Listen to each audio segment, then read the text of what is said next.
अच्छा भाई, पेपर कौन सा है? पेपर है हमारा जून 2014, पेपर 1 वेरिएंट 2। तो हम अपनी वेरिएंट टारगेट कर रहे हैं। सही है। सबसे पहला क्वेश्चन यहाँ पर क्या है भाई? By 2030 as the human population grows the world will need at least 50% more food, 45% more energy, 30% more water from the same resources. तो बेसिकली ये कह रहा है मेरी इकोनॉमी में रिसोर्सेज अभी भी सेम है। इसका मतलब है अभी भी हमारी इकोनॉमी में लिमिटेड रिसोर्सेज हैं, पर पहले के मुकाबले में लोगों की वांट्स बढ़ रही हैं। सही है। रिसोर्सेज अभी भी उतनी है, पर लोग बोल रहे हैं पानी भी ज्यादा चाहिए, एनर्जी भी ज्यादा चाहिए, वाटर भी ज्यादा चाहिए, फूड भी ज्यादा चाहिए। तो हर चीज ज्यादा चाहिए विद द सेम रिसोर्सेज। तो इसका मतलब है ये साफ साफ मुझे हिंट दे रहा है इकोनॉमिक प्रॉब्लम में। Unlimited wants, limited resources, scarcity, choice, opportunity cost. सही है। बाकी ऑप्शंस अगर हम देखें, बाकी ऑप्शंस बिल्कुल बेकार हैं। कंपैरेटिव एडवांटेज की अगर मैं बात करूं तो ये लोअर अपॉर्चुनिटी कॉस्ट के ऊपर बात कर रहा है। मेरिट गुड की अगर मैं बात करता हूं तो ये एक्सटर्नल बेनिफिट की बात कर रहा है। और एक्सटर्नल कॉस्ट की अगर मैं बात करूं तो ये डीमेरिट गुड की बात कर रहा है। तो इनका कोई यहाँ से लिंक नहीं है। तो मेरा परफेक्ट आंसर यहाँ पर इकोनॉमिक प्रॉब्लम है, जो कि साफ साफ इस स्टेटमेंट को मीट कर रहा है। सही है। तो बहुत आसान है। Question number 2, a country was at point P. तो एक इकोनॉमी जो है वो पॉइंट पी पे ऑपरेट कर रही है। Following the threat of invasion it prepared for war. अगर आप नोटिस करो कि ये कंट्री जो है वो कंज्यूमर गुड और मिलिट्री गुड्स बना रही है। इसका मतलब अगर एक कंट्री में वॉर है और वो वॉर के लिए प्रिपेयर कर रही है, इसका मतलब है वो अपने रिसोर्सेज को जो है वो रीएलोकेट करेगी। और वो अपने रिसोर्सेज को रीएलोकेट करेगी from consumer goods to military goods, क्योंकि जाहिर सी बात है अभी इसको इन गुड्स की ज्यादा जरूरत है कंपेयर टू कंज्यूमर गुड्स। तो वो क्या करेगी? वो पॉइंट पी से पॉइंट क्यू पे आएगी। और जब वो पॉइंट पी से पॉइंट क्यू पे आएगी तो आप नोटिस कर लो कि कंज्यूमर गुड पहले के मुकाबले में कम हो रहे हैं और मिलिट्री गुड बढ़ रहे हैं। सही है। फिर इसने क्या बोला? The war then reduce the country's infrastructure. अगर एक कंट्री का इंफ्रास्ट्रक्चर रिड्यूस हो गया, इसका मतलब है उस कंट्री का जो है वो पोटेंशियल कम हो चुका है। तो अगर मैं अभी पी से क्यू पे आ गया हूँ, तो मैं क्यू से जो है वो एस पे आऊंगा। मैं क्यू से एस पे क्यों आऊंगा? क्योंकि मेरी कंट्री का जो है वो पोटेंशियल कम हो जाएगा। सही है। तो what are the most likely changes on the production possibility curve? P to Q तो लाजमी तौर पे हो रहा है। सही है। पी टू क्यू टू लाजमी तौर पे हो रहा है। क्यू टू आर जो है वो नहीं हो रहा। हम बेसिकली आ रहे हैं क्यू टू एस आ रहे हैं हम। तो बेसिकली मेरा आंसर यहाँ पर पी होगा। सही है। पहले मैं पी से क्यू जा रहा हूँ, फिर मैं क्यू से एस पे आ रहा हूँ। क्लियर है ये चीज? मेरे ख्याल में ये भी बहुत आसान है। क्यू टू आर में इसलिए नहीं आ रहा क्योंकि पोटेंशियल कम हो रहा है ना। ये बेसिकली पोटेंशियल कम नहीं हो रहा। पोटेंशियल कम होने का मतलब क्या होता है? पोटेंशियल कम होने का मतलब ये होता है आपकी इकोनॉमी का पीपीसी शिफ्ट कर जाएगा लेफ्टवर्ड। क्यू टू आर में मेरा पोटेंशियल जो है वो शिफ्ट नहीं हो रहा है, यहाँ पर मेरा एक्चुअल मूव हो रहा है। क्यू टू आर में मेरा एक्चुअल मूव हो रहा है, पोटेंशियल मूव नहीं हो रहा। सही है। तो Q to R is basically actual कम हो रहा है। पोटेंशियल शिफ्ट होने का मतलब है आपका पूरा पीपीसी लेफ्टवर्ड आएगा। क्लियर है?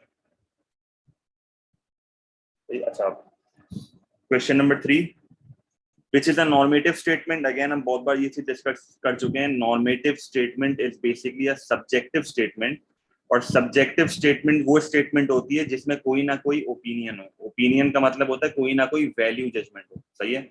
एक बंदे का बस अपना मशवरा है कि भाई ये होना चाहिए या ये मसला है।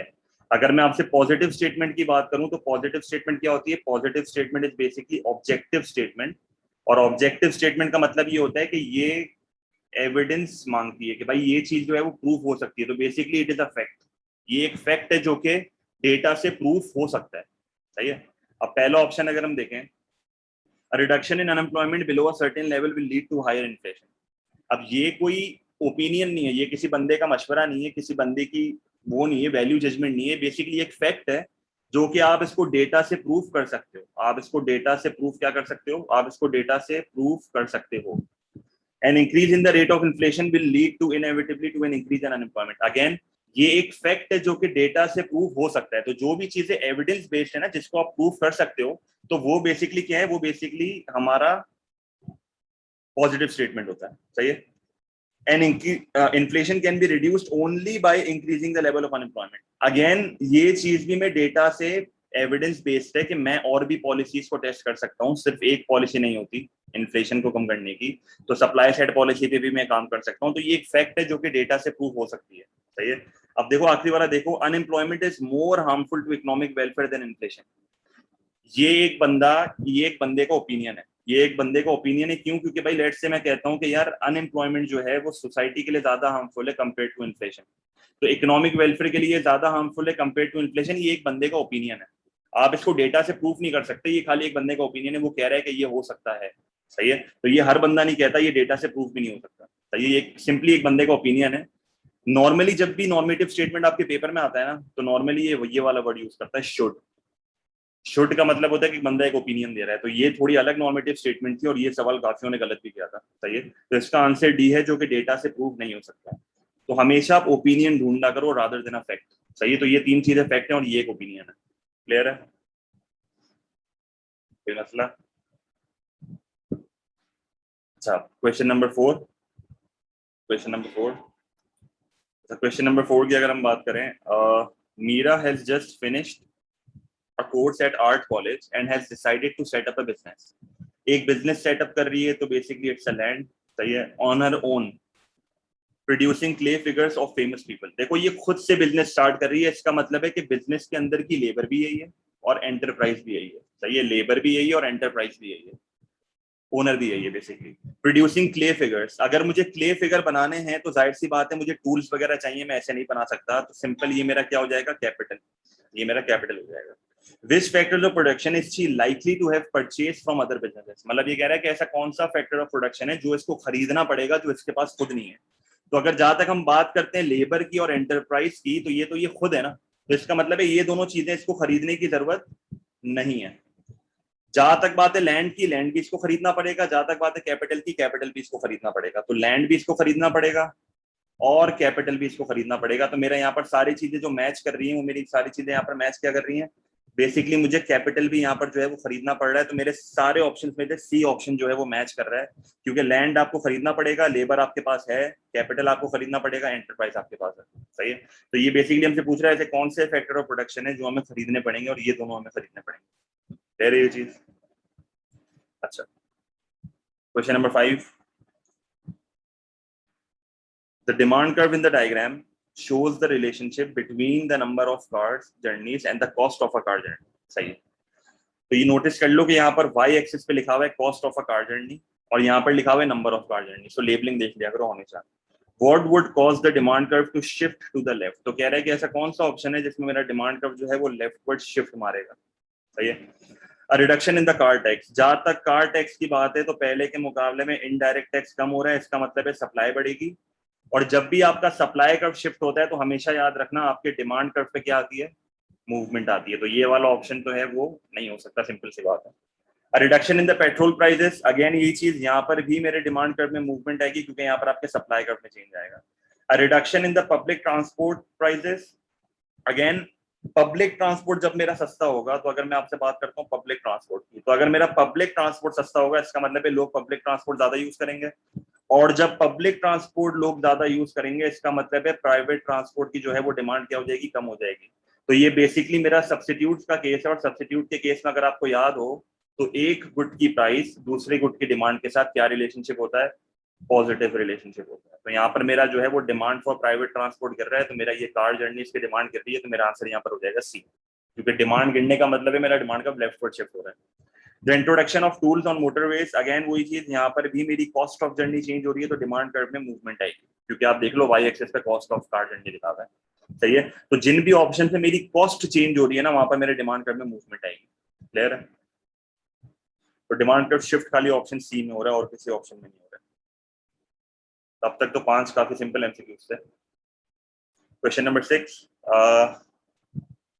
The diagram shows the market for milk. सही है, तो बेसिकली ये जो डायग्राम बना हुआ है ये मिल्क का बना हुआ है, मिल्क की प्राइस और मिल्क की quantity. To conditions change, the cost of cattle feed rises. अगर कॉस्ट ऑफ कैटल फीड बढ़ जाएगी, तो पहले के मुकाबले में मेरी सप्लाई जो है वो कम हो जाएगी, पहली चीज। And this is followed by government raising the tax on चीज विच यूजेस मिल्क।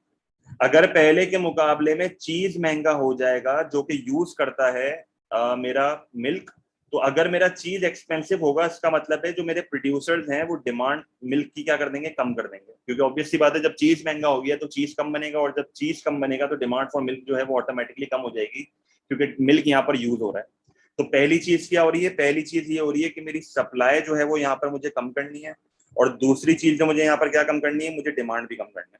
सही, तो ये दोनों चीजें मुझे कम करनी है। अब इस सवाल में ट्रिकी पार्ट ये है कि आपको बताया हुआ नहीं है कि आप करंटली किधर हो। सही है, तो लेट्स से मैं कहता हूँ कि यहाँ पर मैंने एक सप्लाई कर्व बना दिया, ये मेरा ओरिजिनल सप्लाई कर्व है, क्योंकि मुझे सप्लाई कर्व को लेफ्टवर्ड लेके जाना है। सही है, तो इसको मैं ओरिजिनल डिमांड कर्व बना देता हूँ और इसको मैं ओरिजिनल सप्लाई कर्व बना देता हूँ। अगर मैं सप्लाई को लेफ्टवर्ड शिफ्ट करता हूं तो मेरा सप्लाई कर्व जो है वो कहां से कहां आ जाएगा, मेरा सप्लाई कर्व जो है वो बेसिकली एस से S2 आ जाएगा। मैंने सप्लाई को कम कर दिया।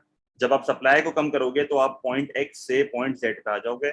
ये आपने सप्लाई कम करके दिखा दी। तो सप्लाई आपने कहां से कहां कम करी, X to Z।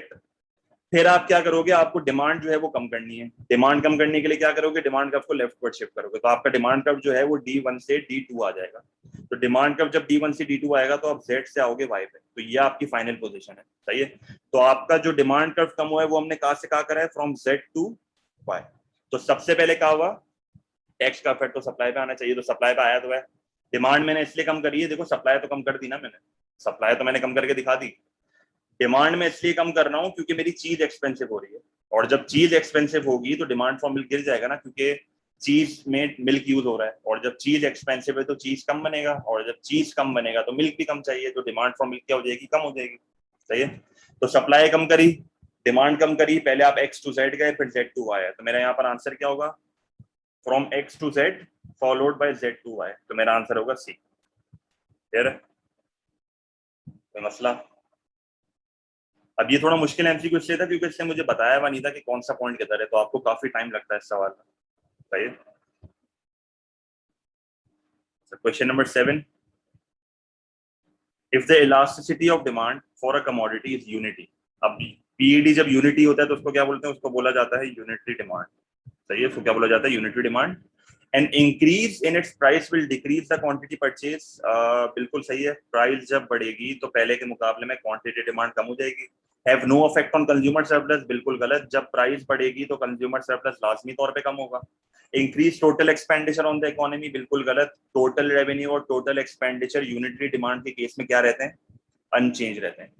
Leave the quantity purchase unchanged, बिल्कुल गलत। ये सिर्फ और सिर्फ परफेक्टली इन इलास्टिक डिमांड के केस में होता है जहां पर आपके पास कोई सब्स्टिट्यूट नहीं होता, तो मेरी क्वांटिटी अनचेंज रहती है। तो यहाँ पर मेरा आंसर क्या होगा, यहाँ पर मेरा आंसर होगा ए। क्लियर है, क्योंकि सिर्फ ए वाला ऑप्शन मीट कर रहा है जो कि मेरा सिंपली मुझे समझा रहा है कि लॉ ऑफ डिमांड क्या होता है।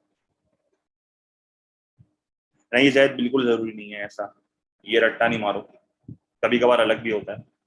तो सवाल सही से देखा करो, जरूरी नहीं है हमेशा 20 वाला डिमांड का अकॉर्डिंग करो। 7 क्लियर है, मेरे ख्याल में हल्का एमसीक्यू था। Question number 8, the table shows the consumer's expenditure on range of goods at different levels of income. For which good does the consumer have an income elasticity of demand greater than 0 but less than 1? अच्छा, ये क्या बोल रहा है, कौन से option में income elasticity of demand greater than 0 है बट लेस देन 1 है। मुझे बताओ, अगर एक चीज ग्रेटर देन 0 है और लेस देन 1 है तो वो आंसर पॉजिटिव होगा कि नेगेटिव होगा, सिंपल सा सवाल। अगर एक चीज ग्रेटर देन 0 है बट लेस देन 1 है तो पॉजिटिव होगा कि नेगेटिव होगा, सिंपल सा सवाल है।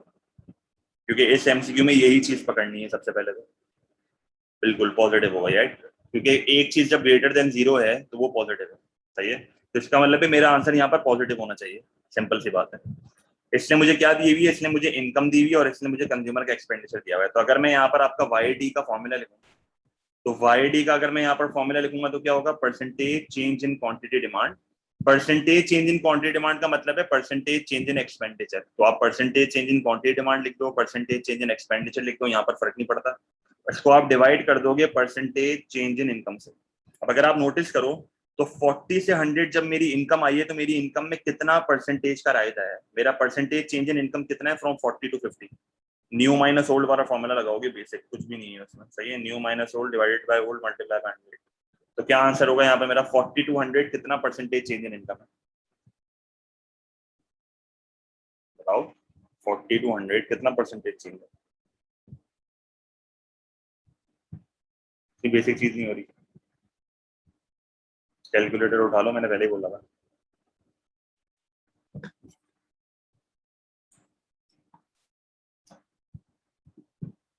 पॉजिटिव पॉजिटिव आएगा, सिर्फ नेगेटिव नहीं आ सकता, पॉजिटिव आएगा 150%, सही है, पॉजिटिव 150%। ये आपका हो गया। फिर आपको क्या करना है, फिर आपको निकालना है percentage change in quantity demand. अब percentage change in quantity demand आप कहाँ से कहाँ निकालोगे, यहाँ से यहाँ निकालोगे, यहाँ से यहाँ निकालोगे। तो डायरेक्ट बीच वाले को स्किप करके डायरेक्ट तीसरे वाले से निकालो, सही। तो 10 टू 40 अगर मैं जा रहा हूँ तो वो 300% का राइज है। 10 टू 20 अगर मैं जा रहा हूँ तो ये 100% का राइज है। 10 to 10 अगर मैं जा रहा हूँ तो ये 0, कुछ भी चेंज नहीं आया। और 10 to 6 अगर मैं जा रहा हूँ तो ये मेरा क्या होगा, -40%। सही है, तो ये तो इसमें तो मुझे कैलकुलेटर उठाने की जरूरत भी नहीं पड़ी। सही है, क्योंकि देखो यहाँ 10 से 40 जा रहा है तो 3 गुना बढ़ा है, ये डबल हो गया, ये कुछ भी चेंज नहीं आया, और ये मेरा 40% से गिर गया। सही है, फिर मुझे क्या करना है, मुझे यहाँ पर कैलकुलेट करना पड़ेगा इनकम इलास्टिसिटी ऑफ डिमांड। तो वाईडी कैसे कैलकुलेट करोगे, आप सिंपली जो है 300% को 150% से डिवाइड करोगे, 300% को 150% से डिवाइड करोगे, तो यहाँ पर आपके पास पहला आंसर क्या आ जाएगा, 2 आ जाएगा, और ये 2 जो आपके पास आएगा वो +2 आएगा। फिर आप क्या करोगे, 100% को 150% से डिवाइड कर दोगे, तो आपके पास यहाँ पर आंसर क्या आएगा, +0.66। सही है, 0.66 आ गया आपके पास।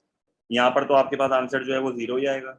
और -40% वाले केस में आप क्या करोगे, इसका बता दो मुझे, लास्ट वाले का आंसर क्या होगा, नेगेटिव आना चाहिए, ऑब्वियस सी बात है। लास्ट वाले का आंसर बता दो, माइनस -0.26, -0.26 यही है लास्ट का। सही है, फिर ये चीज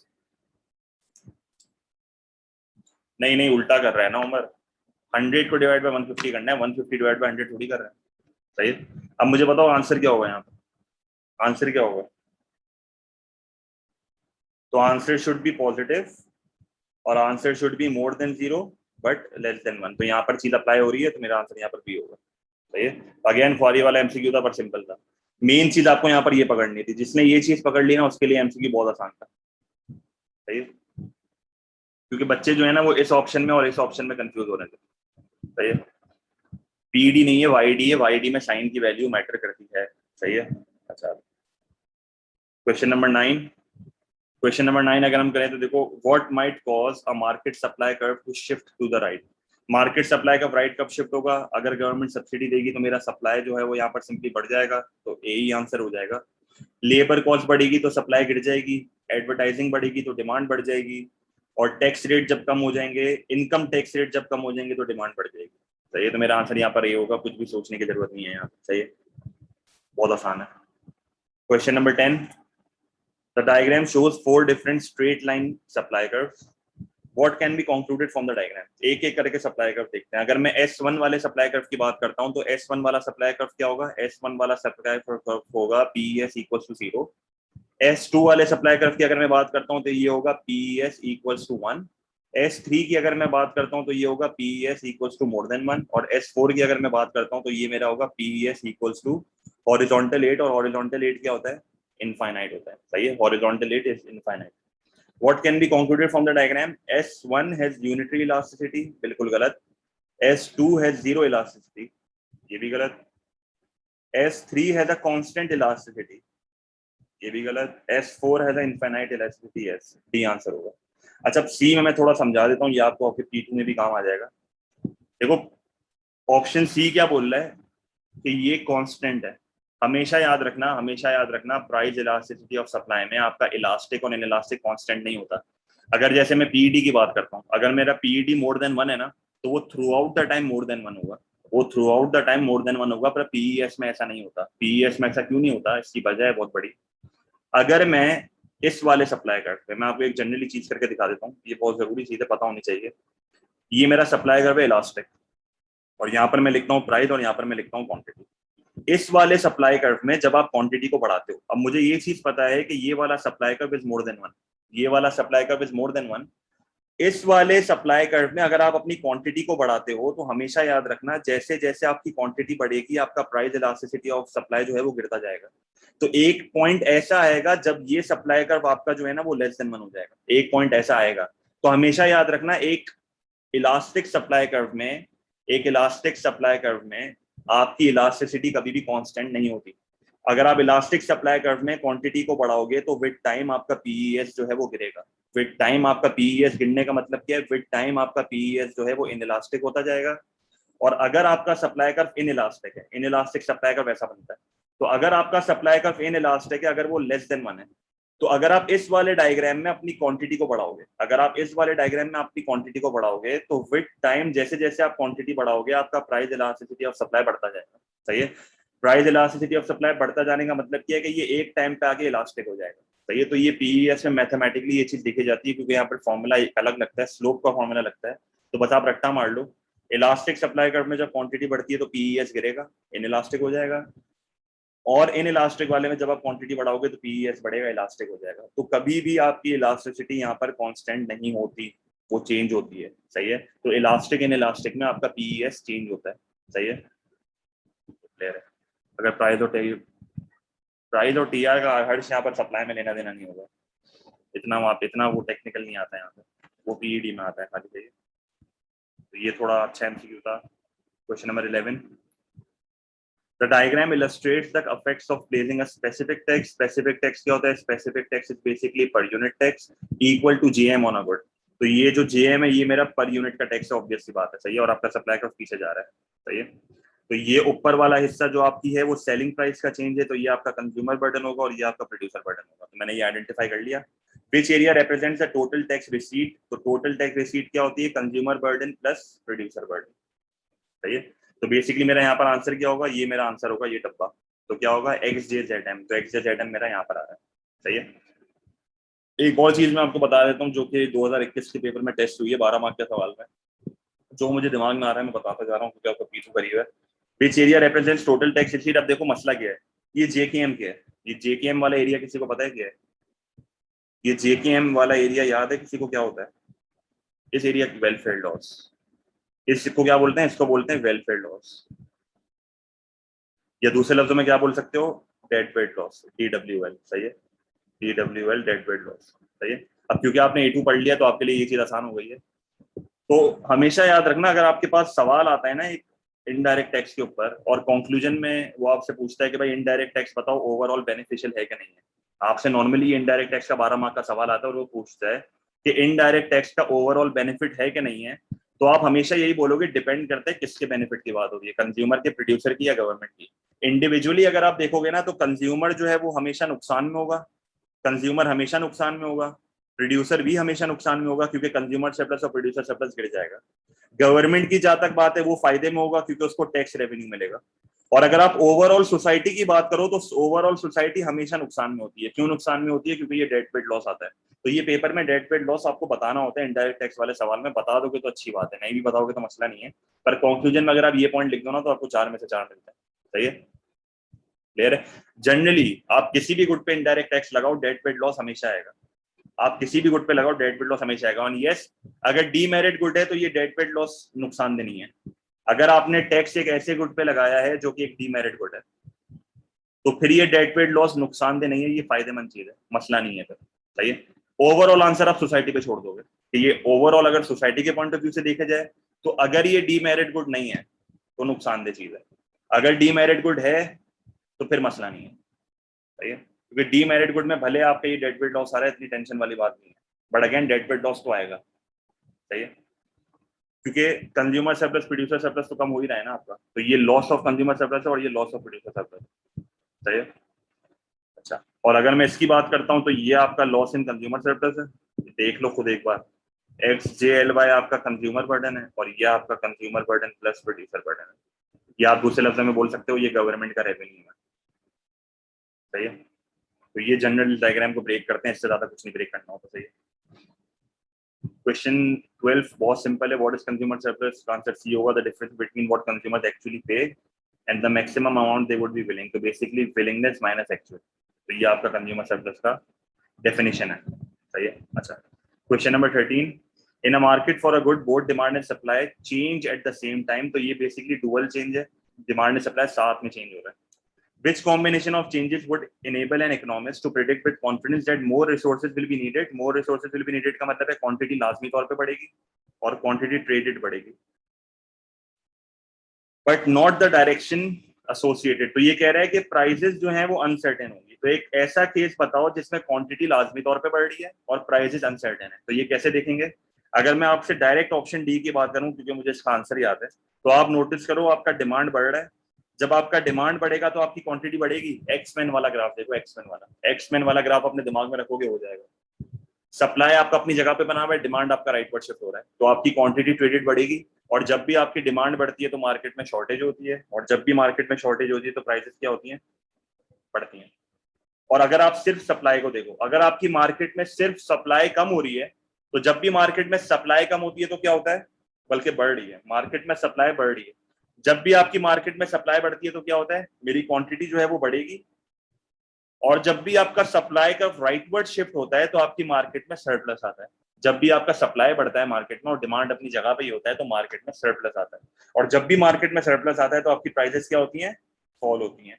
तो अगर आप देखो तो क्वांटिटी तो आपकी लाजमी तौर पे बढ़ रही है, पर अगर आप प्राइजेस का नोटिस करो तो प्राइजेस जो है वो आपकी अनसर्टेन है। तो ये डिपेंड करता है कि डिमांड कितने से शिफ्ट हो रहा है और सप्लाई कितने से शिफ्ट हो रहा है। तो प्राइजेस यहाँ पर मेरी अनसर्टेन है, तभी मेरा आंसर यहाँ पर डी होगा, क्योंकि सवाल में इसने मुझे यही बोला हुआ है कि हम प्राइजेस का डायरेक्शन प्रिडिक्ट नहीं कर पा रहे, और प्राइजेस का डायरेक्शन प्रिडिक्ट ना करने का मतलब है कि आपकी प्राइजेस अनसर्टेन है। दे रही ये चीज सही है। तो आपको हर ऑप्शन में ना इंडिविजुअली ये चीज करनी थी। अब ये मैं डायग्राम बना के भी कर सकता हूँ, पर डायग्राम बना के पेपर में कंफ्यूजन हो जाती है, तो ऐसे जनरली कर लिया करो। सही है, मैं डायग्राम नहीं बनाता था इन सवालों में। क्वेश्चन नंबर 14, अच्छा फिर क्या लिखा हुआ है, the existence of positive externality is possible when, positive externality का मतलब होता है एक्सटर्नल बेनिफिट, और एक्सटर्नल बेनिफिट किधर एग्जिस्ट करते हैं, मेरिट गुड में। तो ये basic knowledge. Consumers are not the best जजेस of the future benefits from consuming a product, बिल्कुल सही, मेरिट गुड की बात हो रही है। और यहाँ पर बात हो रही है इंफॉर्मेशन फेलियर की। इन्फॉर्मेशन फेलियर का मतलब क्या है कि लोगों को नहीं पता कि आगे जाके इस प्रोडक्ट से क्या फायदा होगा, तभी वो लोग इन गुड्स को कम कंज्यूम कर रहे हैं, लैक ऑफ नॉलेज। तो तभी गवर्नमेंट को बीच में आना पड़ता है, उनको नॉलेज देनी पड़ती है थ्रू एडवर्टाइजिंग, सब्सिडी देनी पड़ती है, तो पॉलिसीज लगानी पड़ती है। तो कस्टमर अपने लिए बेस्ट जजेस नहीं है, वो अपने लिए फायदा नहीं देखते। Groups of consumers act together to negotiate a discount, discount की यहाँ पर सवाल ही पैदा नहीं होता, यहाँ पर प्राइस है। एक्सटर्नल बेनिफिट वो चीज होती है जहाँ पर प्राइस अटैच नहीं होती। सही है, तो हमें वो ऑप्शन ढूंढना है जहाँ पर प्राइस अटैच नहीं है। Producers use a government scheme to clear waste from their offices with no cost. Again, यहाँ पर कोई लेना देना नहीं है, irrelevant चीज है। Social cost of production exceed private cost, social cost अगर प्राइवेट कॉस्ट को एक्सीड कर रहा है तो वो किस अमाउंट से एक्सीड करेगा, एक्सटर्नल कॉस्ट के अमाउंट से एक्सीड करेगा। सवाल तो एक्सटर्नल बेनिफिट का है, तो ये भी नहीं होगा, ये भी नहीं होगा, ये भी नहीं होगा, तो आंसर आपका क्या हो जाएगा, सिंपल ही हो जाएगा। दे रही है चीज, मेरे ख्याल में ये भी आसान है, जो मुश्किल होगा मैं कुछ स्लो हो जाऊंगा। Question number 15, A firm opens a new factory on a derelict ground. अब ये derelict ground का मतलब होता है पुअर ग्राउंड, सही है, पुअर कंडीशन ग्राउंड की है बहुत ज्यादा। On the outskirts of a town, सही है, मतलब जैसे कराची के बाहर खराब खराब जमीन है, सही है। What will be included among the externalities? अब externalities जो है वो पॉजिटिव भी हो सकती है, नेगेटिव भी हो सकती है, तो इट कैन बी इधर एक्सटर्नल बेनिफिट और external cost arising from the opening of a new factory. जब एक न्यू फैक्ट्री होती है तो यहाँ पर एक्सटर्नल कॉस्ट क्या होती है, पोल्यूशन। और जब एक न्यू फैक्ट्री खुलती है तो एक्सटर्नल बेनिफिट क्या होता है, जो आपका एरिया डेवलप हो जाएगा, या उसके अलावा आप ये कह सकते हो कि एम्प्लॉयमेंट जनरेट हो जाएगी। तो ये सारी जनरल बातें आप यहाँ पर कर सकते हो, सही है। तो क्या क्या एक्सटर्नैलिटीज में आएगा, N increase in air pollution, yes, ये एक्सटर्नैलिटी में आएगा। N increase in the rents of neighbouring factory sites, ये मेरा नहीं आएगा, ये पॉसिबल नहीं है क्योंकि वैसे ही मेरी जगह की पुअर कंडीशन है, तो रेंट्स यहाँ पर इंक्रीज नहीं होंगे। The change in the appearance of the good of neighbourhood, अब चेंज जो है वो पॉजिटिव भी हो सकता है, नेगेटिव भी हो सकता है। नेबरहुड का जो चेंज है वो पॉजिटिव भी हो सकता है, नेगेटिव भी हो सकता है, ये डिपेंड करता है काम क्या हो रहा है वहां पे। तो ये भी मेरा एक्सटर्नैलिटी का पार्ट है। अब पॉजिटिव है नेगेटिव है हमें नहीं पता, सवाल में से बताया हुआ नहीं है, तो मेरा आंसर यहाँ पर क्या होगा, सी होगा। इंक्रीज इन द रेंट का यहाँ पर सवाल पैदा नहीं होता क्योंकि वैसे ही एरिया की कंडीशन पुअर है।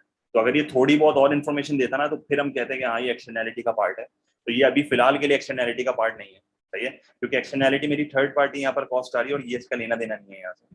क्लियर है ये चीज,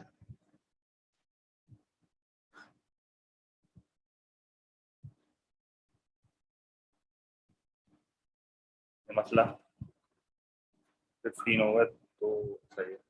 question number 16, a firm owns a bridge and charges all vehicle users to who cross it, सही है। तो यहाँ पर एक फर्म है जिसका ब्रिज है और वहां पर जो है वो प्राइजेस चार्ज हो रही हैं, तो प्राइजेस यहाँ पर अटैच हैं, और जहां पर प्राइजेस अटैच है वहां पर प्राइवेट कॉस्ट आ गया, और जो बंदा क्रॉस करेगा उसको प्राइवेट बेनिफिट मिलेगा। तो बेसिकली ये वो गुड है जिधर प्राइस मैकेनिज्म फॉलो हो रहा है, और प्राइस मैकेनिज्म में आपको अच्छे से पता होना चाहिए कि यहाँ पर सिर्फ private cost and private benefit को कंसिडर किया जाता है, यहाँ पर एक्सटर्नैलिटीज इग्नोर होती हैं, यहाँ पर आपकी एक्सटर्नैलिटीज इग्नोर होती हैं प्राइस मैकेनिज्म। सही है, तो ये हमेशा याद रखना। How might the charge be classified, a private benefit and a private cost, simple answer है एक्सटर्नैलिटी यहाँ पर नहीं आ सकती क्योंकि ये लोग एक्सटर्नैलिटी को इग्नोर करते हैं। सही है, क्लियर है ये चीज। अच्छा, क्वेश्चन नंबर 17। Question number 17। अब ये 17 जो है वो कॉस्ट बेनिफिट एनालिसिस है। मैं फिर भी ये करा देता हूँ, ये आपके सिलेबस का पार्ट नहीं है, ये A2 का पार्ट है। सही है, कुछ भी नहीं है इसमें। आप क्या करोगे, सोशल बेनिफिट कैलकुलेट कर लो। सोशल बेनिफिट क्या होता है, private benefit plus private benefit plus external benefit. और सोशल कॉस्ट क्या होती है, private cost plus external cost. तो प्राइवेट बेनिफिट क्या है, 125 का, और एक्सटर्नल बेनिफिट क्या है, 20 का। नहीं, 2 मिनट। प्राइवेट बेनिफिट आपका 120 का है, सही है। तो आप बेसिकली क्या करोगे, 125 को ऐड कर दोगे किससे, 20 से। तो आपके पास आंसर क्या आ जाएगा, 145। ये आपका सोशल बेनिफिट है। सोशल कॉस्ट क्या हो जाएगा, 100 प्लस 25। तो 100 को ऐड कर दोगे 25 में, आपके पास आ जाएगा 125। अब मुझे सवाल में ना से मल्टीपल ऑप्शन दिए हैं, तो ऑप्शन सी देखो आप या ऑप्शन बी देखो, net private benefit. Net private benefit का फॉर्मूला क्या होगा, नेट प्राइवेट बेनिफिट का फॉर्मूला होगा private benefit minus private cost. मेरा प्राइवेट बेनिफिट कितना है, मेरा प्राइवेट बेनिफिट है यहाँ पर 125। इसको मैं माइनस कर दूंगा प्राइवेट कॉस्ट से जो कि 100 है, तो मेरे पास आंसर क्या आ रहा है, पॉजिटिव 25 आ रहा है। तो ये देखो 25 मिलियन इसमें नेट प्राइवेट बेनिफिट, जो कि बी आंसर है। तो इन सवालों में कुछ भी नहीं करना होता, बस खाली सोशल बेनिफिट सोशल कॉस्ट को कैलकुलेट करो और जो भी ऑप्शन है उसको इंडिविजुअली देख लिया करो। तो मैंने डायरेक्ट आपको यहाँ पर आंसर बताया क्योंकि ये सिलेबस का पार्ट नहीं है, तो मैं ज्यादा बात नहीं करूंगा यहाँ पर। क्वेश्चन नंबर 18, ये थोड़ा टेक्निकल सवाल है, ये खुद एक बार पढ़ो। In the diagram the initial quantity traded was Q and the price was P।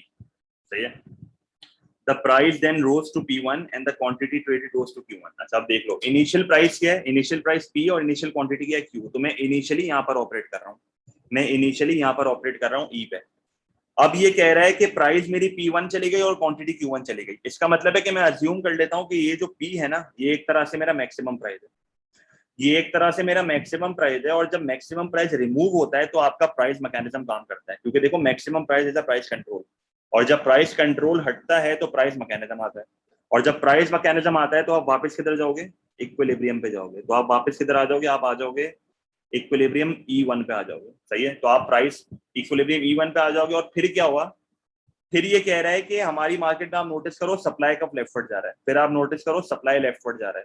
तो आप पहले यहां से यहां आओगे, और जैसे ही आपका सप्लाई का लेफ्टवर्ड जाएगा तो फिर आप यहां से किधर आ जाओगे, E1 से आप आ जाओगे यहाँ पर। तो ये आपकी फाइनल पोजीशन है।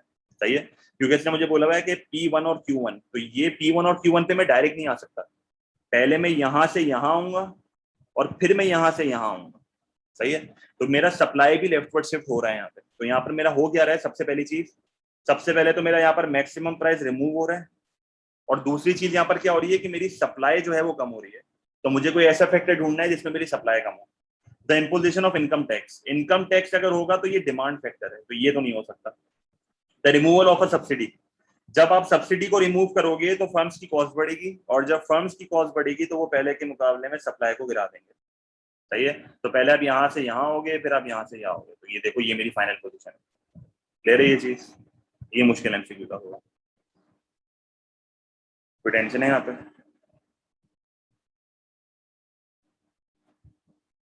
आगे बढ़ जाऊं।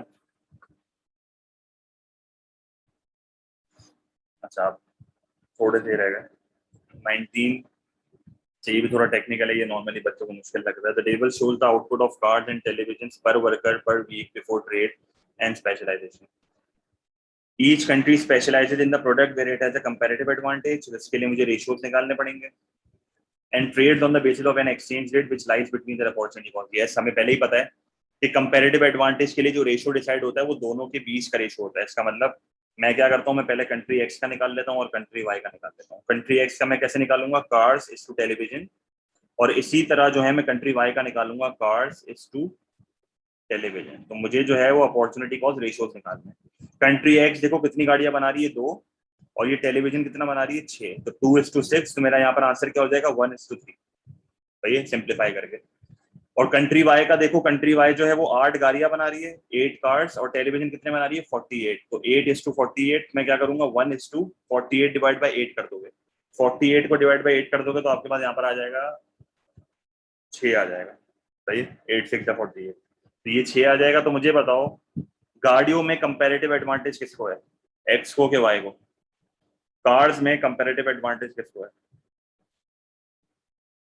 इतना तो आइडेंटिफाई कर लो, गाड़ियों में कंपैरेटिव एडवांटेज किसको है? एक्स को है। तो कार्स में अगर कंपैरेटिव एडवांटेज एक्स को है तो टेलीविजन में किसको होगा? वाई को होगा। बायलेटरल ट्रेड है ना, अगर एक मुल्क को गाड़ी में है तो दूसरे मुल्क को टेलीविजन में होगा। तो आप नोटिस करो मेरे पास यहाँ पर दो रेशोज है, 1:3 और 1:6। ट्रेडिंग हमेशा बीच वाले रेशो में होगी, ट्रेडिंग हमेशा इनके बीच में होगी। तो यहाँ पर जो मेरा ट्रेडिंग का रेशो है वो हमेशा बीच में लाई करेगा। ये मैंने इसकी लॉजिक माइक्रो बुकलेट कराते हुए दी थी या मैक्रो बुकलेट कराते हुए दी थी। तो हमेशा इनके बीट बिटवीन लाई करेगा, अगर इसके बिटवीन लाई नहीं करेगा ना तो फिर ट्रेड नहीं होगी। Which change would stop the country specializing in trading?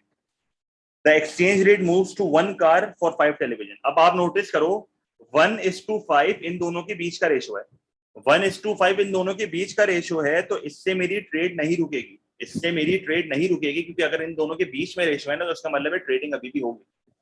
The exchange rate moves from 1 car to 8 television. मेरा रेशो अब 1 कार टू 8 हो गया। अब देखो ये इनके बीच में नहीं है, ये रेशो इनके बीच में नहीं है। इसका मतलब है कि अब ट्रेड जो है वो क्या हो जाएगी? सील हो जाएगी, क्योंकि अब ट्रेड का फायदा नहीं है, दोनों को नुकसान हो रहा है। अगर मेरा रेशो बीच में नहीं होगा तो दोनों को नुकसान होगा। तो पॉइंट मेरा क्या बन गया कि अगर मेरा रेशो 1:8 हो जाता है तो ट्रेड जो है वो ऑटोमेटिकली सील हो जाएगी। यहाँ पे क्लियर है ये चीज? तो हमेशा आपका अपॉर्चुनिटी कॉस्ट रेशो जो ट्रेडिंग का है वो इन दोनों के बीच में लाई करना चाहिए, और 1:5 जो है वो इन दोनों के बीच में लाई कर रहा है तो ट्रेड नहीं रुकेगी। और 1:8 इन दोनों के बीच में नहीं है तो ट्रेड मेरी रुक जाएगी। क्लियर है ये चीज? कोई सवाल? एनीथिंग? पक्की बात है? अच्छा, तो बी मेरा आंसर है। बाकी बाकी ऑप्शंस पढ़ने की जरूरत ही नहीं है, इररेलेवेंट ऑप्शंस है, वो कंफ्यूज हो जाओगे और कुछ भी नहीं है। Question number 20, a country produces washing machines, the government lowered both the tax on washing machines produce in its country and the quota on imports of foreign washing machine. सही है। तो एक तो कंट्री ने क्या करा? टैक्सेस कम कर दिए, और जब गवर्नमेंट टैक्सेस कम करेगी तो सप्लाई बढ़ेंगे, सप्लाई बढ़ेगी तो पहले के मुकाबले में प्राइसेस कम हो जाएंगी। दूसरा, इन लोगों ने क्या करा है? कोटा को रिड्यूस करा है। अब कोटा को रिड्यूस करने का मतलब क्या है? कोटा को लोअर करने का मतलब क्या है? पहले मैं 500 मशीन मंगवा सकता था, अब मैं सिर्फ 200 मशीन मंगवाऊंगा। तो कोटा कम होने का मतलब है कि आपने प्रोटेक्शनिज्म को और स्ट्रिक्ट कर दिया है, और जब आप प्रोटेक्शनिज्म को बहुत ज्यादा स्ट्रिक्ट कर दोगे तो और भी ज्यादा शॉर्टेज होगी, और जब और भी ज्यादा शॉर्टेज होगी तो प्राइसेस और भी ज्यादा बढ़ेंगी, और आपके इंपोर्ट्स जो हैं वो और ज्यादा कम होंगे। तो आपने प्रोटेक्शनिज्म की पॉलिसी को स्ट्रिक्ट कर दिया है। तो कोटा कम होने का मतलब है कि आपके इंपोर्ट्स और कम हो गए। सही है? ये बहुत बड़ा कंफ्यूजन है बच्चों के दिमाग में। कोटा कम होने का मतलब है कि इंपोर्ट अब और कम हो गए, पहले 500 मंगवा सकते थे, अब 200 मंगवाओगे। अगर मैं 200 से और कम कर दूंगा तो मैंने कोटा और कम कर दिया। सही है? What is the likely result? Government revenue increase. बिल्कुल गलत, गवर्नमेंट ने टैक्सेस को कम करा है, और जब गवर्नमेंट टैक्सेस को कम करेगा तो रेवेन्यू उसका डिक्रीज होगा। और कोटा से तो वैसे ही गवर्नमेंट कुछ नहीं कमाती, कोटा से तो गवर्नमेंट वैसे ही कुछ नहीं कमाती, वो खाली फिजिकल लिमिट है। Home production decrease. बिल्कुल गलत, जब होम में टैक्सेस कम हुए तो पहले के मुकाबले में सप्लाई बढ़ेगी, तो प्रोडक्शन होम की बढ़ रही है, गिर नहीं रही। Prizes of foreign washing machine fail. बिल्कुल गलत, आपने कोटा जो है वो मजीद कम करा है, और जब आप कोटा मजीद कम करोगे तो प्राइजेस मजीद बढ़ेंगी, तो फॉरेन मशीन्स और महंगी हो गई। The balance of trade off goods improve. बिल्कुल सही है। क्यों? क्योंकि जब आप टैक्सेस को कम करोगे तो आपकी एक्सपोर्टेड गुड्स की प्राइसेस कम हो जाएगी, और जब आपके एक्सपोर्टेड गुड्स की प्राइसेस कम हो जाएगी तो आपका रेवेन्यू बढ़ जाएगा। और जब आप कोटा को मजीद कम करोगे तो प्राइसेस जो है वो मजीद बढ़ेंगी, और जब प्राइसेस मजीद बढ़ेंगी तो आपका इंपोर्ट एक्सपेंडिचर जो है वो मजीद गिरेगा। तो आपका एक्सपोर्ट का रेवेन्यू अगर एक्सीड कर रहा है इंपोर्ट के एक्सपेंडिचर को, तो इसका मतलब है आपकी ट्रेडिंग पोजीशन जो है वो क्या हो रही है? इंप्रूव हो रही है, तो सरप्लस हो रहा है। सही है? तो बी डी आंसर होगा यहाँ पर। कह रही है चीज, तो ये भी अच्छा एमसीक्यू है। सही है। क्वेश्चन नंबर 21, अब ये तो बहुत आसान है यार, कुछ भी नहीं है इसमें। The diagram shows the effect on the quantity of import removal of tariff का ग्राफ है ये। तो मुझे बता दो, a world with tariff, a world with tariff, तो ये वर्ल्ड विद टैरिफ है। तो शॉर्टेज कितनी है? ये मेरी क्वांटिटी डिमांड है और ये मेरी क्वांटिटी सप्लाई है, तो ये मेरी शॉर्टेज है ना। तो शॉर्टेज कितनी है? 10 की। और जो भी आपकी शॉर्टेज होती है, जो भी आपकी शॉर्टेज होती है वो आपका वॉल्यूम ऑफ इंपोर्ट्स होता है। ऐसा ही होता है, जो भी आपकी शॉर्टेज होती है वो आपका वॉल्यूम ऑफ इंपोर्ट्स है। तो पहले आपका इंपोर्ट कितना था? 10। और जब आप टैरिफ को रिमूव करोगे तो आपकी क्वांटिटी डिमांड अब यहाँ पर आ गई है, और क्वांटिटी सप्लाइड अब यहाँ पर आ गई है। बल्कि बल्कि उल्टा लिख रहा हूँ मैं, ये आपकी क्वांटिटी डिमांड है, सॉरी, ये आपकी क्वांटिटी डिमांड है और ये आपकी क्वांटिटी सप्लाइड है। और जब आपका टैरिफ जो है वो हट जाएगा तो ये आपकी क्वांटिटी सप्लाइड हो जाएगी और ये आपकी क्वांटिटी डिमांड हो जाएगी। तो अब आपकी शॉर्टेज कितनी है?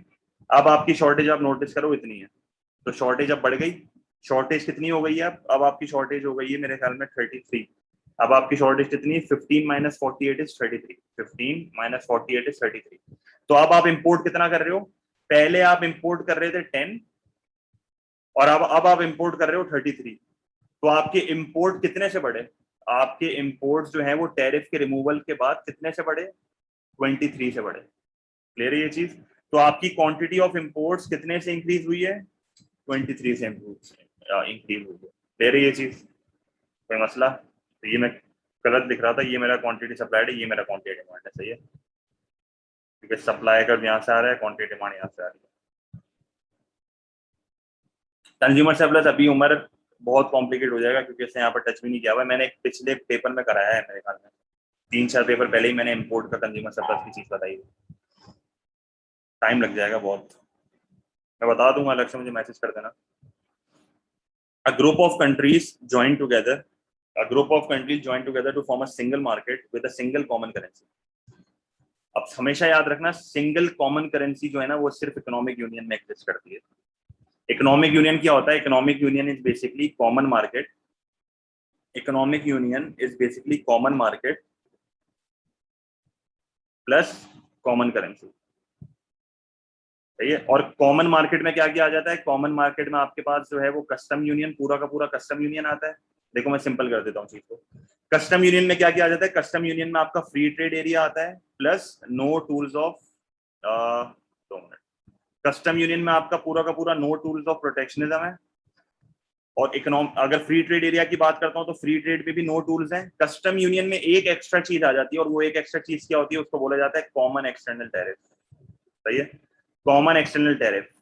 जो कस्टम यूनियन का पार्ट होते हैं उनके तो कोई प्रोटेक्शनिज्म का टूल नहीं होगा आपस में, पर अगर वो किसी एक्सटर्नल से ट्रेड करते हैं तो उसमें कॉमन एक्सटर्नल टैरिफ होगा। सही है? Common external tariff. Free trade area में सिर्फ नो टूल्स होते हैं। इकोनॉमिक यूनियन में पूरा का पूरा कॉमन मार्केट आता है। सही है? इकोनॉमिक यूनियन में पूरा का पूरा कॉमन मार्केट आता है। तो इकोनॉमिक कॉमन मार्केट में क्या किया है? कॉमन मार्केट में एक तो नो टूल्स ऑफ प्रोटेक्शनिज्म है। कॉमन मार्केट में एक और चीज होती है, उसको बोला जाता है कॉमन एक्सटर्नल टैरिफ। तो बेसिकली पूरा का पूरा कस्टम यूनियन जो है वो कॉमन मार्केट में आ जाता है। एक और चीज जो यहाँ पर आती है वो क्या आती है? यहाँ पर एक और चीज आपकी आ जाएगी, कॉमन मार्केट्स। कॉमन मार्केट्स का मतलब क्या होता है? कॉमन मार्केट्स का मतलब होता है कि फ्रीडम होती है मूवमेंट की। यहाँ पर फ्रीडम होती है मूवमेंट की ऑफ कैपिटल एंड लेबर। तो यहाँ पर आपके जितने भी फैक्टर्स ऑफ प्रोडक्शन है ना, वहां पर फ्रीडम ऑफ मूवमेंट है। सही है? Yes, freedom of factors of production की मूवमेंट। तो ये सारी चीजें यहाँ पर आ जाती हैं। तो इकोनॉमिक यूनियन में कॉमन मार्केट की सारी चीजें होती हैं, बस एक एक्स्ट्रा चीज आ जाती है, कॉमन करेंसी। और जब कॉमन करेंसी आ जाती है ना तो कंपैरिजन इजी हो जाता है। जब कॉमन करेंसी आ जाती है तो कंट्रीज के बीच में कंपैरिजन इजी हो जाता है। तो ये इसका एडवांटेज है। तो कॉमन करेंसी सिर्फ और सिर्फ किधर एग्जिस्ट करती है? इकोनॉमिक यूनियन में एग्जिस्ट करती है। क्लियर है ये चीज? और ये जो है ना, ये बहुत हॉट टॉपिक है आपका डेटा रिस्पॉन्स का। ये डेटा रिस्पॉन्स में बहुत आता है। ये डेटा रिस्पॉन्स में बहुत आता है। तो 22 सिंपल, 23 अब ये भी हल्का एमसीक्यू है बट क्वारी वाला एमसीक्यू है। क्या लिखा हुआ है? The table shows the unemployment rate and the size of labour force. तो आपको यहाँ पर दो चीजें पता होनी चाहिए। एक तो आपको अनएम्प्लॉयमेंट का रेट का फॉर्मूला पता होना चाहिए। अनएम्प्लॉयमेंट के रेट का फॉर्मूला क्या होता है? आप अनएम्प्लॉयड को डिवाइड कर देते हो लेबर फोर्स से, इसको मल्टीप्लाई कर दोगे 100 से। एक और चीज आपको पता होनी चाहिए कि लेबर फोर्स क्या होता है। तो लेबर फोर्स में क्या क्या आ जाता है? लेबर फोर्स में जो है आपके सारे के सारे इकोनॉमी में जितने भी लोग एम्प्लॉयड है वो आ जाते हैं, प्लस अनएम्प्लॉयड आ जाते हैं। तो एम्प्लॉयड प्लस अनएम्प्लॉयड। सही है? तो यहाँ पर आपको अनएम्प्लॉयमेंट का रेट दिया हुआ है, यहाँ पर मैं बीच में से एक लाइन निकालता हूँ और ये आपको इसने दिया हुआ है लेबर फोर्स। सही है? तो अगर आप अपनी लेबर फोर्स में से अनएम्प्लॉयड को माइनस कर दोगे, अगर आप अपनी लेबर फोर्स में से अनएम्प्लॉयड को माइनस कर दोगे, आपके पास एम्प्लॉयड आ जाएंगे। क्योंकि सवाल में देख लो क्या पूछा हुआ है, which country had the highest number of employment. तो अगर मैं इस फॉर्मूले को रीअरेंज करता हूं और मैं अनएम्प्लॉयड में से लेबर फोर्स को माइनस कर देता हूं, मेरे पास एम्प्लॉयड लोग आ जाएंगे। तो अनएम्प्लॉयड लोग आपको पता कैसे चलेंगे? आप सिंपली क्या करोगे? अनएम्प्लॉयमेंट रेट को मल्टीप्लाई कर दोगे लेबर फोर्स से। जब आप अनएम्प्लॉयड अनएम्प्लॉयमेंट रेट को लेबर फोर्स से मल्टीप्लाई कर दोगे, आपके पास अनएम्प्लॉयड लोग आ जाएंगे। तो बेसिकली मैं इस फॉर्मूले को भी रीअरेंज करूंगा और कुछ नहीं करूंगा। तो क्या करोगे, 12.6% को 27.7 से मल्टीप्लाई करोगे तो आपके पास अनएम्प्लॉयड लोग आ जाएंगे। क्लियर है ये चीज? तो मुझे बता दो पहला आपका अनएम्प्लॉयड क्या आ रहा है, पहला आंसर क्या आ रहा है अनएम्प्लॉयड का? 12.6% को 27.7 से मल्टीप्लाई करना है। अब जल्दी कर दो ताकि जल्दी एंड करें। 3.4। दूसरा क्या आएगा, दूसरा क्या आएगा? नहीं डिवाइड, हाँ तो वही बात है ना, सही है। 3.4 हो गया, 4.03 हो गया, 2.3 हो गया, लास्ट वाला बता दो, लास्ट वाला क्या है? बाकी सारे आगे, लास्ट वाला बता दो। लास्ट वाला है 2.19। सही है। तो फिर क्या करोगे, फिर बेसिकली आप क्या करोगे, लेबर फोर्स को माइनस कर दोगे अनएम्प्लॉयड से, आपके पास एम्प्लॉयड लोग आ जाएंगे। सही है, आपके पास एम्प्लॉयड लोग आ जाएंगे। तो पहला आपका हो जाएगा 24.2, दूसरा आपका हो जाएगा 22.4, अप्रोक्सीमेट लिख रहा हूँ। 25.1 माइनस 2.33 क्या हो जाएगा, 22.7, और 2.19 माइनस 27.4 आपका हो जाएगा 25.2। तो आप नोटिस करो आपका हाईएस्ट आंसर किधर आ रहा है, यहाँ पर आ रहा है। तो ये आपका हाईएस्ट आंसर है, इसका मतलब है ये आपकी हाईएस्ट एम्प्लॉयमेंट का लेवल है। सही है, तो आपका आंसर यहाँ पर क्या होगा, डी होगा। सही है। तो बेसिक मैथ का सवाल था एक तरह से, बस आपको फॉर्मूले पता होने चाहिए और उन फॉर्मूले को रीअरेंज करना था और कुछ भी नहीं करना था। सही है। 24, the diagram shows an economy's aggregate demand curve and two short run aggregate supply curves। सही है। तो शॉर्ट रन एग्रीगेट सप्लाई को राइटवर्ड जा रहा है, अब इक्विलिब्रियम ई से इक्विलिब्रियम ई1 पे आ रहे हैं। सही है। What would cause the change, अगर बैंक लैंडिंग कम कर दोगे तो इन्वेस्टमेंट कम हो जाएगी, तो ये तो फालतू में रहा है, एग्रीगेट डिमांड में चेंज आएगा यहाँ पे। A decrease in the world oil prices, तो जब ऑयल प्राइसेस कम होंगी तो कॉस्ट कम होगी, कॉस्ट कम होगी तो एग्रीगेट सप्लाई बढ़ जाएगा, तो बी आंसर हो गया। N increase in indirect taxation, cost बढ़ेगी तो एग्रीगेट सप्लाई गिर जाएगा, तो ये नहीं हो सकता। Increase in the wage rate, cost बढ़ जाएगी तो एग्रीगेट सप्लाई गिर जाएगा, तो ये भी नहीं होगा, तो बी आंसर है जिसमें आपका एग्रीगेट सप्लाई बढ़ रहा है। हमेशा याद रखना आपका short run aggregate supply shift, बताऊं क्यों होता है, ये हमेशा शिफ्ट होता है कॉस्ट ऑफ प्रोडक्शन की वजह से। अगर आपकी कॉस्ट ऑफ प्रोडक्शन चेंज हो रही है ना, तो ये short run aggregate supply shift होगा, सिंपल। और आपका लॉन्ग रन एग्रीगेट सप्लाई जो है वो लॉन्ग रन फैक्टर्स की वजह से शिफ्ट होता है, training and education, immigration, labour productivity, ये सब चीजें। सही है। तो अगर आपकी शॉर्ट रन में कॉस्ट ऑफ प्रोडक्शन चेंज हो रही है तो आपका short run aggregate supply shift होता है, लॉन्ग रन शिफ्ट नहीं होता। सही है, तो ये भी याद रखना हमेशा। 25, again a simple MCQ, the table shows the country's rate of inflation for 4 years। तो ये मेरा रेट ऑफ इन्फ्लेशन है, आप नोटिस करो थ्रू आउट द रेट जो है, थ्रू आउट द टाइम जो है वो मेरा रेट पॉजिटिव है। और अगर थ्रू आउट द टाइम आपका इन्फ्लेशन का रेट पॉजिटिव है, इसका मतलब है आपकी प्राइसेस बढ़ रही हैं। तो आपको यहाँ पर जो है वो डिसइन्फ्लेशन का कॉन्सेप्ट याद होना चाहिए कि आपकी प्राइसेस अभी भी बढ़ रही हैं पर डिक्रीजिंग रेट से बढ़ रही हैं। रेट अभी भी पॉजिटिव है तो प्राइसेस अभी भी बढ़ रही हैं, पर डिक्रीजिंग रेट से प्राइसेस बढ़ रही हैं। तो what fail between 2009, average prices fail नहीं कर रही, कॉस्ट ऑफ लिविंग आपकी बढ़ रही है, क्योंकि जब प्राइसेस बढ़ेंगी तो कॉस्ट ऑफ लिविंग बढ़ेगी। इसका यहाँ पर लेना देना नहीं है, तो वैल्यू ऑफ मनी, ऑब्वियस सी बात है, अगर आपकी प्राइसेस बढ़ेंगी तो पहले के मुकाबले में आपकी वैल्यू ऑफ मनी क्या होगी, गिर जाएगी, परचेजिंग पावर गिर जाएगी, नोट की वैल्यू गिर जाएगी। सही है। तो प्राइसेस मेरी थ्रू आउट द टाइम बढ़ रही है क्योंकि मेरा रेट पॉजिटिव है। जब तक आपका रेट नेगेटिव नहीं होगा तो आपकी प्राइसेस फॉल नहीं होंगी। ले रहे ये चीज, तो ये याद रखना हमेशा, यहाँ पर कहीं भी नेगेटिव नहीं लिखा हुआ है, सारे पॉजिटिव रेट है। Question 26. What is not a possible cause of cost push inflation? An increase in the firm's profit margin. Firm अगर अपने प्रॉफिट मार्जिन को बढ़ा रही है तो इसका मतलब ये है कि वो जो है अपनी प्राइजेस किस पे ट्रांसफर करेंगी, उस पर ट्रांसफर करेंगी कंज्यूमर पे, तो ये बेसिकली कॉस्ट बढ़ रही है इनकी। An increase in the raw material prices, again वही चीज, कॉस्ट बढ़ रही है तो वो प्राइजेस बढ़ा देंगे, एग्रीगेट सप्लाई को कम कर रहे हैं। N increase in the supply of money, supply of money का बढ़ना इज बेसिकली मॉनेटरी इन्फ्लेशन। सही है। मनी सप्लाई बढ़ती है, इंटरेस्ट रेट गिरता है, कंजम्पशन बढ़ती है, इन्वेस्टमेंट बढ़ती है, तो ये मॉनेटरी इन्फ्लेशन है। और मॉनेटरी इन्फ्लेशन जो है वो किसका पार्ट है, डिमांड पुल इन्फ्लेशन का पार्ट है। ये किसका पार्ट है, डिमांड पुल इन्फ्लेशन का, तो यहाँ पर मेरा आंसर सी होगा, क्योंकि ये कॉस्ट पुश इन्फ्लेशन का पार्ट नहीं है, ये कॉस्ट पुश इन्फ्लेशन का पार्ट नहीं है, मैं बता रहा हूँ वापस। N increase in the trade union power, trade union power बढ़ेगी तो वो पहले के मुकाबले में बोलेंगे वेजेस ज्यादा दो, तो इससे आपकी कॉस्ट बढ़ेगी और इससे आपकी जो है वो प्राइसेस बढ़ेंगी। सही है।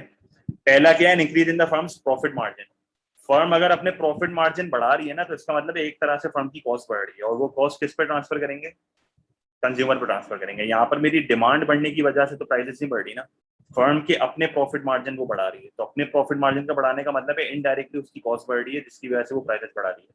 तो यहाँ पर मेरा डिमांड कर्व तो शिफ्ट नहीं हो रहा ना, ऑप्शन ए में मेरा डिमांड कर्व शिफ्ट नहीं हो रहा, यहाँ पर मेरा डिमांड कर्व शिफ्ट हो रहा है। तो कॉस्ट पुश इन्फ्लेशन जो है वो एग्रीगेट सप्लाई के गिरने की वजह से होता है। तो यहाँ पर मेरा जो है वो एग्रीगेट सप्लाई गिर रहा है, एग्रीगेट डिमांड बढ़ तो नहीं रहा ना, क्योंकि इस वाले ऑप्शन में जो है वो आपका एग्रीगेट डिमांड बढ़ रहा है। तो ये डिमांड पुल इन्फ्लेशन है। सही है। 27 सही है। 27 what would lead a country to move from a surplus to a deficit on the current account of the balance of payment?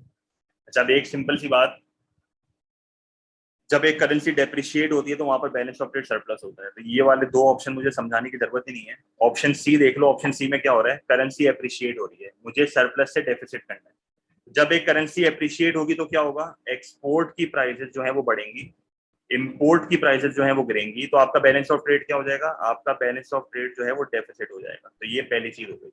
फिर ये क्या कह रहा है, हाई रेट ऑफ इन्फ्लेशन। जब एक कंट्री में हाई रेट ऑफ इन्फ्लेशन होता है तो बाहर वालों को हमारा प्रोडक्ट महंगा लगता है।